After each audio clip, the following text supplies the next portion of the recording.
बुद्धि पिशाच को ले रहपट ले कंटाप ले रहपट ले कंटाप से बुद्धि पिशाच के चेहरे को सही तरीके से लाल कर दिया।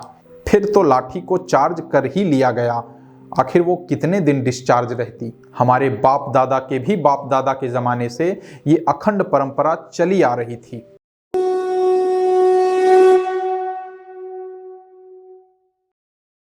नमस्कार, मैं अनूप सिंह द-धमक.com के एक और व्यंग्यबाण में आपका स्वागत है। प्राचीन देश में एक गजब का कांड हो गया। कांड क्या, सीधे सीधे कहें तो एक गड़बड़ी हो गई। इतिहास प्रसिद्ध है और ऐसी परंपरा भी रही है कि केवल विद्यार्थी ही आलसी होता रहा है। हमारे बाप दादा के भी बाप दादा के ज़माने से ये अखंड परंपरा चली आ रही थी, लेकिन ये अखंड परंपरा अब खंडित हो गई। हुआ यूं कि इस बार विद्यार्थियों ने परीक्षा दी और परिणाम की प्रतीक्षा की। अब भगवान कह के ही गए हैं कि परिणाम की टेंशन हम लेंगे, तो विद्यार्थी भी टेंशन मुक्त होकर अगली परीक्षा की तैयारी में लग गया। भगवान ने परिणाम को देने का ठेका जिन ठेकेदारों को दिया, या नीति शास्त्र की भाषा में कहें कि जिनका काम था पूरी फुर्ती से जांच करके परिणाम जारी करने का, वही कानूनी ठेकेदार आलसी निकल गए। जी हाँ, यही है वो कांड जो कि हो गया है। एक तो गड़बड़ी ये हुई कि परिणाम बहुत जल्दबाजी में डिक्लेयर कर दिए। फॉर्म निकलने के लगभग 3 साल के अंदर ही परिणाम तक की कार्रवाई पूरी कर ली गई। फिर दूसरी गड़बड़ी तो टाइप करने वाले के आलस के कारण हो गई। परिणाम की सूची में अलग अलग नाम लिखने के बजाय कोई नाम जो बहुत पसंद आ गया उसे कई बार लिखकर छाप डाला। अब विद्यार्थी परेशान हैं कि एक ही सूची में उनका नाम कई बार जो छप गया है, उनमें से कौन से नाम को वो सही माने, पहली बार वाले को, दूसरी बार वाले को या तीसरी बार वाले को। और वो ये भी नहीं समझ पा रहे हैं कि कौन से नाम वाले की फोटो खींचकर वो घर वालों को भेजें जिससे दहेज की रकम फाइनल हो सके। एकदम बौखलाए हुए विद्यार्थी घरों से बाहर निकल आए। अचानक विद्यार्थियों को बाहर निकलते हुए देखकर सैनिकों को लगा कि कौनो बवाल होने वाला है। फिर तो लाठी को चार्ज कर ही लिया गया। आखिर वो कितने दिन डिस्चार्ज रहती। बहुत दिन हो गए थे चार्ज किए। इधर पिछड़ापुर गांव में बुद्धि पिशाच पिछले 2 दिन से दिखाई नहीं दे रहे थे, और गंवार दास अखबार में सारी खबरों को पढ़ते हुए भी बड़े अनमने से लग रहे थे। गुमटी के सामंत ने उनकी खिन्नता को देखते हुए पूछ ही लिया, का मन नहीं लग रहा का बुद्धि पिशाच के बिना का हो। गंवार दास ने मुस्कुरा कर कहा, अरे ऐसन बात नहीं है, लेकिन बुद्धि पिशाच होते तो इतना बड़ा बवाल जो मचा है उस पर थोड़ा बहस वहस होती तो बढ़िया रहता। उनकी इस बात पर एक फसल के उद्योगपति ने भी अपनी सहमति दी। पास में ही बैठे सेवक ने तंबाकू नामक औषधि को मलते हुए संदेह प्रकट किया, अरे देखो कहीं वो भी तो बवलवा में बवंडर मचाने तो नहीं गए हो। गुमटी के सामंत ने असहमति जताई तो सेवक ने बात को आगे बढ़ाते हुए कहा, अरे हम जानते हैं इनकी समिति को, ऐसने कांड में इनको मजा आता है। खैर 2 दिन बाद बुद्धि पिशाच पधारे और बड़े खुश लग रहे थे।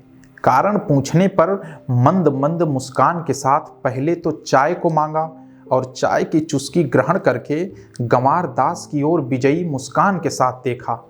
एक फसल के उद्योगपति ने अब की कुरेद कर पूछा, अरे कहाँ घूमे चले गए थे हो बुद्धि पिशाच बाबू, दिखाइए नहीं दिए कई दिना से। बुद्धि पिशाच बोले, अरे वो विद्यार्थियों के आंदोलन के बारे में सुने कि नहीं। सभी ने स्वयं को इस मामले में पर्याप्त ज्ञानी होने की सहमति दर्ज कराई। बुद्धि पिशाच ने बोलना फिर जारी किया, विद्यार्थियों के साथ ये सब जो हो रहा है ना, ठीक नहीं हो रहा। बताइए, बेरोजगारी वैसे ही इतना ज़्यादा है, ऊपर से जो कुछ नौकरी मिलने की आस भी है उसमें भी गड़बड़ी हुई जा रही है। ये सीधी समिति वाले जब तक दरबार में रहेंगे तब तक ये होता ही रहेगा। गंवार दास अब की चुप नहीं बैठे रह सके, बोल पड़े, अब एहमा हमारी सीधी समिति का हाथ है भाई। इसके पहले कभी परीक्षा में गड़बड़ी नहीं हुआ का? आधुनिक क्रांति के बाद का तो इतिहास है कि परीक्षा में गड़बड़ी होता ही रहेगा, होता ही रहा है। कोनो नई बात थोड़े न हो गया है। अब बुद्धि पिशाच की बारी थी। अरे यही तो दिक्कत है सीधी सम्मति वालों से। आज की समस्या पे बात करो तो ये इतिहास की बात उठा लाते हैं, बताने लगेंगे कि पहले भी ऐसा होता रहा है, लेकिन आज हुई गड़बड़ी का जवाब तो आपको ही देना पड़ेगा ना।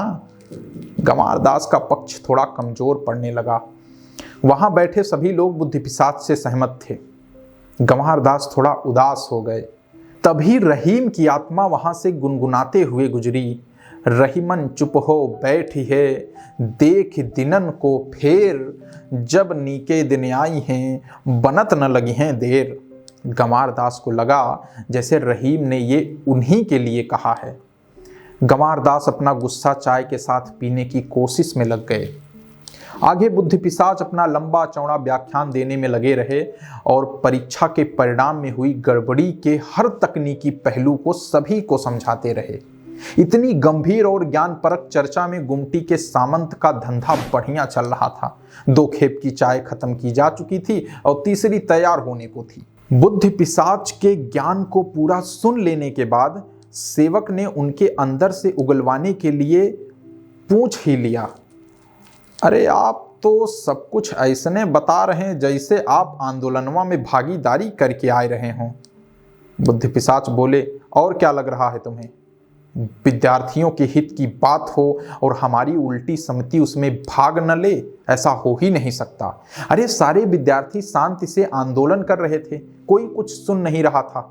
हम और हमारी उल्टी समिति के कुछ कार्यकर्ता और एकाक दरबारी पहुंचे और हमने विद्यार्थियों को फिर समझाकर उकसाया कि बिना कोई बवाल मचाए कोई कुछ सुनेगा नहीं। सभी बुद्धि पिशाच को सस्पेंस थ्रिलर उपन्यास की तरह बड़े ध्यान से सुनने लगे। बुद्धि पिशाच ने आगे बताया कि फिर वो जो रेलगाड़ी की पटरी उखाड़ी गई थी और एक डब्बे में आग लगाई गई थी, वो सब हम लोगों की योजना थी। तभी तो बवाल मचा और सबने विद्यार्थियों की समस्या पर ध्यान दिया। लेकिन जिस तरह से सैनिकों ने विद्यार्थियों की पिटाई की है वो एकदम अपराध है। बुद्धि पिशाच के रेलगाड़ी में आग लगाने की बात सबको चौंका गई। सभी थोड़ा उनसे घृणित दृष्टि से देखने लगे। सबके मन में यही आया कि यार ये थोड़ फोड़ आगजनी नहीं करना चाहिए था। तभी पिछड़ापुर गांव के तीसरे फसल उद्योगपति भागे भागे गुमटी पे पधारे। बहुत घबराए हुए और गुस्से में लग रहे थे।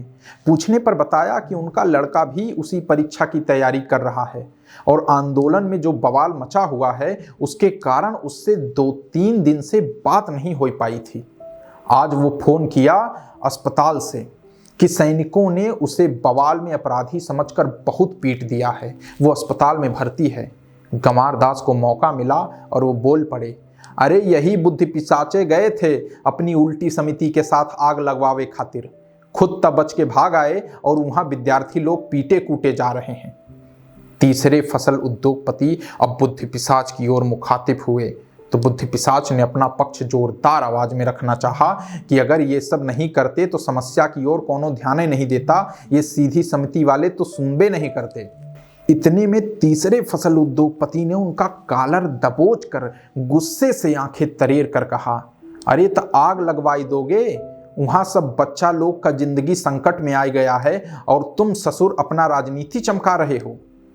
आगे बहुत सी आपत्तिजनक शब्द प्रयोग करने के साथ फसल उद्योगपति पहले तो बुद्धि पिशाच को ले